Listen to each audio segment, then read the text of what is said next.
नमस्कार, बहुत स्वागत है आप सभी का। आपके साथ मैं अक्षय बिदुआ। आप देख रहे हैं स्वदेश न्यूज और इस वक्त एक बड़ी खबर आपको बता दें। अभी जो बड़ी खबर आ रही है वो है भोपाल जिला सत्र न्यायालय से, जहां पर परिवहन मामले में मुख्य आरोपी सौरभ शर्मा ने सरेंडर कर दिया है। एक बड़ी खबर इस वक्त आपको बता रहे हैं। और परिवहन घोटाले और तमाम खबरों के बीच ये पता चल रहा था कि सौरभ शर्मा गायब है। कोई कह रहा था दुबई में है, कोई कह रहा था मुंबई में है, लेकिन अब ये बड़ी खबर आ रही है कि सौरभ शर्मा ने जिला अदालत में डिस्ट्रिक्ट कोर्ट भोपाल में सरेंडर कर दिया है। एक बड़ी खबर इस वक्त की अभी स्वदेश न्यूज आपको बता रहा है। ये खबर इस वक्त, ये ब्रेकिंग न्यूज जो हम आपको बता रहे हैं, सौरभ शर्मा भोपाल में सरेंडर कर चुका है। जिला अदालत डिस्ट्रिक्ट कोर्ट में सरेंडर किया है परिवहन मामले में मुख्य आरोपी सौरभ शर्मा ने, जिसके बारे में अब तक पता चला है अरबों रुपए की संपत्ति के खुलासे के बाद सौरभ शर्मा का सरेंडर। ये एक राहत की खबर हो सकती है, लेकिन आपको बता दें कि तमाम जांच एजेंसियों की धरपकड़ के बावजूद ईजी, ईडी, आईटी सभी ने छापेमारी की, लेकिन सौरभ शर्मा किसी के हाथ नहीं आया।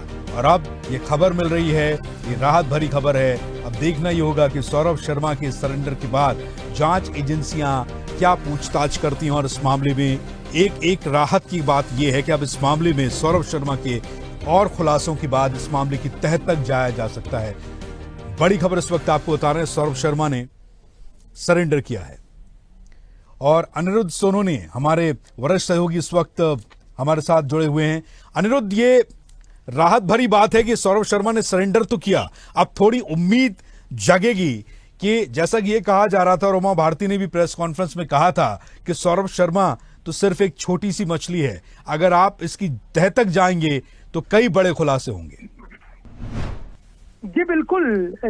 पिछले 17-18 दिसंबर को सौरभ शर्मा के यहाँ छापामार कार्रवाई हुई थी, लोकायुक्त की छापामार कार्रवाई थी। उसके बाद इनकम टैक्स की कार्रवाई थी, तब से वो फरार था। उसके साथी, उसके करीबी शरद जायसवाल भी फरार था।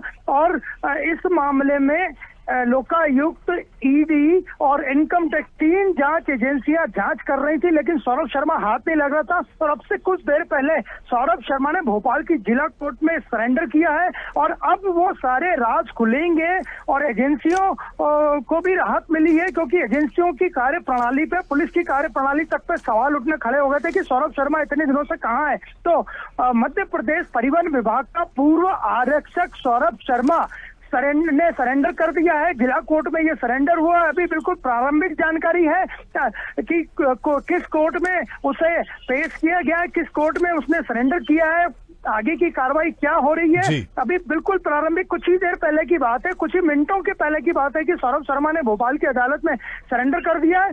और आने वाले समय में अब ये खुलासा हो सकेगा कि जो गोल्ड कैश मामला, जो 52 किलो सोना मिला था, वो किसका था। इसके अलावा जो बड़ी मात्रा में सौरभ शर्मा के घर से चांदी की सिल्लियां मिली थी, इसके अलावा जो करोड़ों का कैश मिला था, इन पूरे मामले पे अब विराम लगेगा, क्योंकि सौरभ शर्मा ने सरेंडर कर दिया। और ये सरेंडर उसने बिल्कुल एन मौके पे, न किसी को खबर थी, न एजेंसियों को खबर थी, न ही किसी पुलिस विभाग को, खुफिया विभाग को खबर लग पाई। और सौरभ शर्मा ने अब से कुछ मिनटों पहले भोपाल कोर्ट में सरेंडर कर दिया है। अनिरुद्ध, लेकिन एक बहुत बड़ी बात यह है कि जैसे कि जांच एजेंसियां लगातार छापेमार कार्रवाई कर रही थी, भोपाल में बड़ी तेजी के साथ ही कार्रवाइयां हुई और इन कार्रवाइयों के बाद में करोड़ों रुपए कैश मिला, 52 किलो सोना मिला, बेनामी गाड़ी मिली, संपत्ति मिली। लेकिन कहीं ना कहीं सौरभ शर्मा का सरेंडर, क्योंकि इसके पहले जब एजेंसियां खाक छान रही थी सौरभ के लिए, सौरभ मिला नहीं। और उसके बाद सौरभ शर्मा की ओर से बयान आया, सौरभ शर्मा की ओर से कि मुझे जान का खतरा है। और अब सौरभ शर्मा का सरेंडर। आपको नहीं लगता कि ये सब कुछ बिल्कुल एक तय प्लान के तहत हो रहा हो? ऐसा नहीं लगता कि अगर आप पड़ियां जोड़ें तो एक फिल्म है? जी बिल्कुल। लेकिन आज की, अभी की सबसे बड़ी खबर यह है कि भोपाल गोल्ड कैश मामला, जिसपे न केवल भोपाल में चर्चाओं में था, देश भर में चर्चाओं में था, उसका जो मुख्य आरोपी बताया जा रहा था सौरभ शर्मा, जो परिवहन विभाग का पूर्व आरक्षक था, वही परिवहन नाकों पे वसूली करता था, ऐसा आरोप है। और एजेंसियां भी इस सरेंडर से हैरान हैं। और आगे की कार्रवाई अब क्या होती है, कुछ देर बाद पता चल सकेगा। लेकिन फिलहाल सबसे बड़ी भोपाल की खबर यही है कि सौरभ शर्मा, जो परिवहन विभाग का पूर्व आरक्षक था, उसने भोपाल कोर्ट में सरेंडर कर दिया है। अब आगे न्यायालय अपनी कार्रवाई करेगा, एजेंसियां, पुलिस अपनी कार्रवाई करेगी, एजेंसियां, ईडी, लोकायुक्त और इनकम टैक्स अपनी कार्रवाई करेगा। लेकिन फिलहाल सौरभ शर्मा ने अपना आपको सरेंडर कर दिया है और उसने सरेंडर एजेंसियों के सामने आने के बजाय जिला कोर्ट में किया है। अनुरुद्ध, एक बात और सिलसिलेवार तरीके से हम आपके माध्यम से अपने दर्शकों को बताना चाहेंगे, क्योंकि सौरभ शर्मा का सरेंडर प्लान्ड है ऐसा लगता है, लेकिन सौरभ शर्मा के साथ कुछ और लोग भी हैं।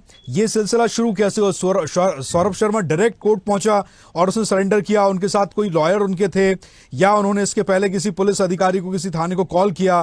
प्रोसेस क्या रही पूरी?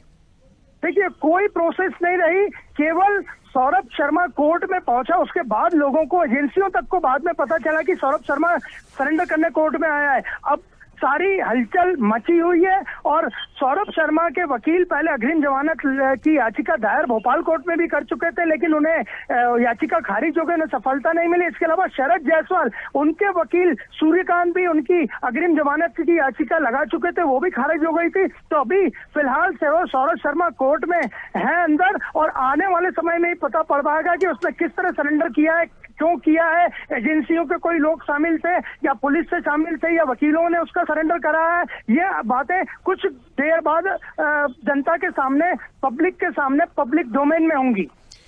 ठीक है अनुरुद्ध सोनोने, आप बने रहिए हमारे साथ। एक बार फिर से मैं ब्रीफ कर देता हूं हमारे दर्शकों के लिए खबर, और ये अपने आप में बहुत बड़ी खबर है, राहत की खबर मध्य प्रदेश में। ये कम से कम ये तो हुआ, क्योंकि जब भ्रष्टाचार की खबर आई थी, 52 किलो सोना, करोड़ों रुपए कैश, कुंटलों चांदी, जब ये खुलासे हो रहे थे, जब ये छापे पड़ रहे थे और बहुत सारे न्यूज चैनल्स ने, बहुत सारे सोशल मीडिया इन्फ्लुएंसर्स ने अपने अकाउंट्स पे भोपाल से, मध्य प्रदेश से अलग अलग तरह की बातें उठाई। किसी ने कहा कि ये पैसा इकबाल सिंह बैस का है, किसी ने कहा यह पैसा पूर्व नगरीय प्रशासन मंत्री भूपेंद्र सिंह का है, सौरभ शर्मा तो सिर्फ एक प्यादा है जिसको उपयोग किया जा रहा था। सौरभ शर्मा की तमाम कार्यप्रणालियों के खुलासे सबने अपने अपने तरीके से किए, मीडिया ऑर्गेनाइजेशंस ने, पत्रकारों ने, सोशल मीडिया प्लेटफॉर्म्स ने, कि सौरभ शर्मा ही वही व्यक्ति था जो कि पूरी प्लानिंग बनाता था, पूरी योजनाबद्ध तरीके से काम कर रहा था। और अब खबर यह कि जिला सत्र न्यायालय में सौरभ शर्मा का सरेंडर। और अपडेट्स के लिए लाइक, फॉलो, शेयर जरूर करें। साथ ही YouTube पर बेल आइकन दबाना ना भूलें और विजिट करें हमारी वेबसाइट swdeshlive.com पर।